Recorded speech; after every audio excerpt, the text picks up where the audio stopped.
Êtes-vous superstitieux, chers amis? On hésite à répondre. Ça n'est pas quelque chose qui va tellement bien avec la religion, normalement, la superstition. Comme le disait le célèbre humoriste Raymond DeVos, moi je ne suis pas superstitieux, ça porte malheur. Mais bon, on a tous nos petites habitudes, nos petites marottes, nos petits rituels, les choses qu'on fait ou qu'on évite de faire. De la culture du Sud, venue de mes grands-parents, je garde par exemple pour ma part l'interdiction absolue de poser un chapeau sur un lit, parce que ce sont les morts qu'on couche avec leur chapeau en main, ou encore l'interdiction absolue d'ouvrir un parapluie dans une maison. Cette interdiction qui vient d'ailleurs tout simplement des vieux parapluies à armature qui pouvaient provoquer des catastrophes sur les bibelots lorsqu'on les ouvrait à l'intérieur du salon. Ça vient de là, tout simplement.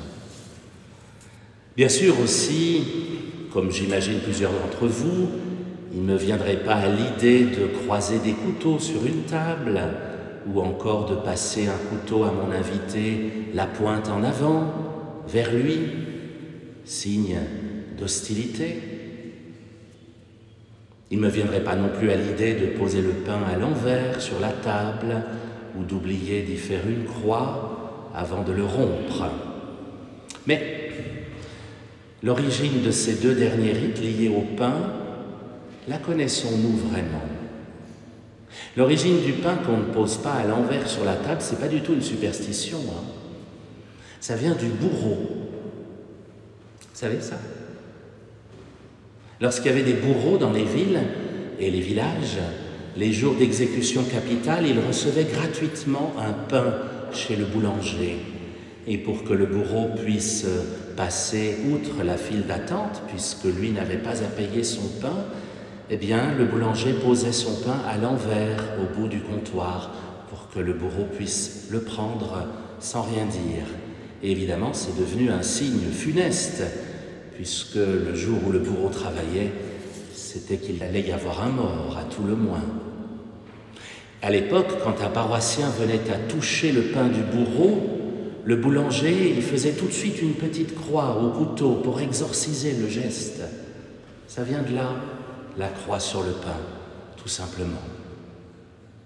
Et cette dernière pratique s'est généralisée à bon nombre de familles dans lesquelles tout pain posé sur la table, y compris à l'endroit, est marqué d'une petite croix avant qu'il soit rompu, en signe de bénédiction, tout simplement, et non de superstition. On dit du bien de ce pain que Dieu nous offre, c'est le sens de la croix. Une des superstitions les plus connues, c'est encore le fait d'éviter de passer sous une échelle. Peut-être que ça concerne certains d'entre vous. Éviter de passer sous une échelle. Savez-vous que cette superstition est en lien avec la fête d'aujourd'hui? Et donc avec Dieu? Eh oui. Pourquoi est-ce que c'est en lien avec Dieu? Bien tout simplement parce qu'une échelle posée contre un mur ou une échelle double forme un triangle. Et si l'on passe à travers le triangle symbolisant Dieu depuis toute génération, ça signifie qu'on rejoint Dieu, donc qu'on est mort. Ça vient de là, tout simplement, le fait de ne pas passer sous une échelle. C'est pas du tout parce que vous risquez de choper un pot de peinture au passage, même si c'est le cas. En fait, ça vient de notre foi, de notre religion. Le triangle a très souvent représenté notre Dieu, trois côtés, Père, Fils, Esprit. Nous avons un Dieu en trois visages, un Dieu à trois faces, un Dieu triangle, qu'on le veuille ou non. Alors ensuite, bien sûr, il y a des sectes, et parmi elles les francs-maçons, qui ont récupéré bon nombre de nos symboles, dont le triangle, en ajoutant l'œil de la connaissance au milieu. Ça n'a plus rien à voir avec notre Dieu, évidemment.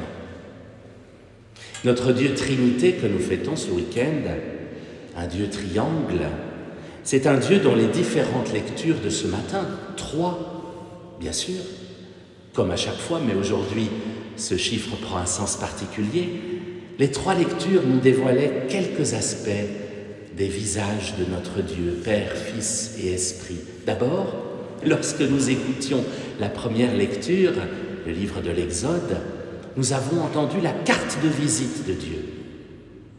Dieu est tendre, miséricordieux, lent à la colère, plein d'amour et de vérité. C'est sa carte de visite. Si on vous demande qui est ton Dieu, vous pouvez répondre « Il est tendre, miséricordieux, lent à la colère, plein d'amour et de vérité ».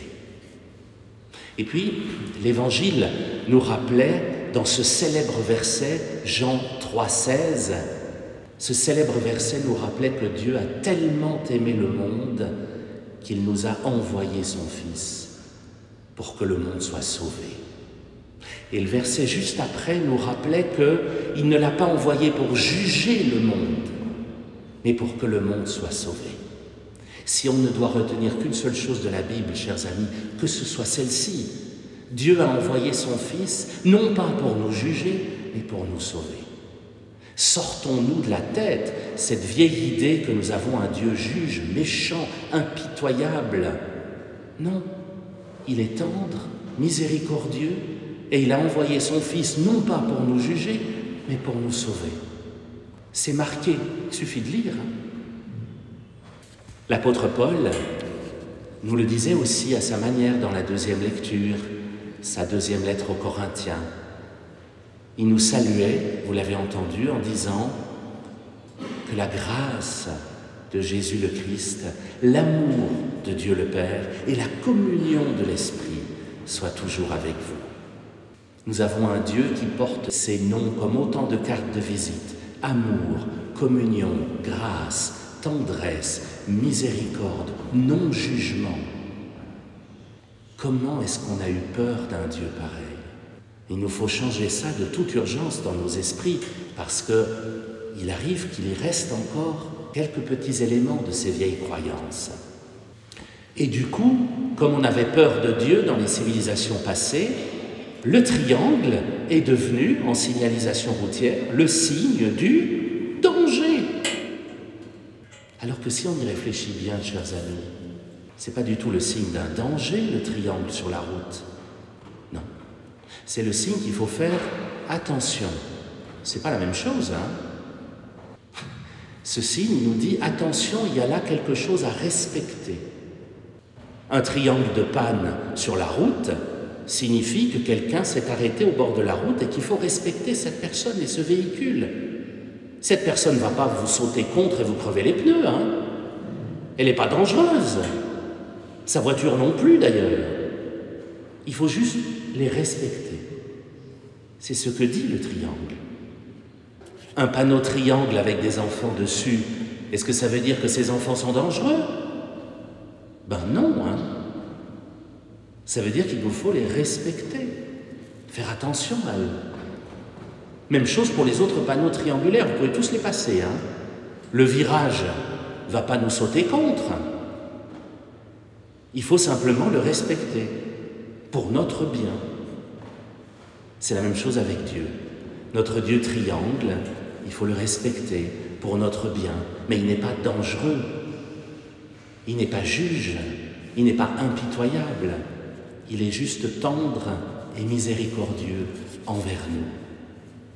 Donc, chers amis, il nous faut chasser de nos esprits toutes nos peurs liées à Dieu, comme autant de triangles prétendument dangereux. Il nous faut changer cela en respect. Respecter, ce n'est pas trembler de peur, c'est ralentir, prendre le temps pour Dieu, exactement comme vous le faites ce matin. Et en cette fête de la Trinité, je souhaite donc que nous nous rappelions que nous avons un Dieu, certes en 3 personnes, mais qui du coup nous aime 3 fois plus. Père, Fils et Esprit nous aiment, ils ne sont pas là pour nous juger, pour nous attendre au contour, mais simplement pour nous sauver.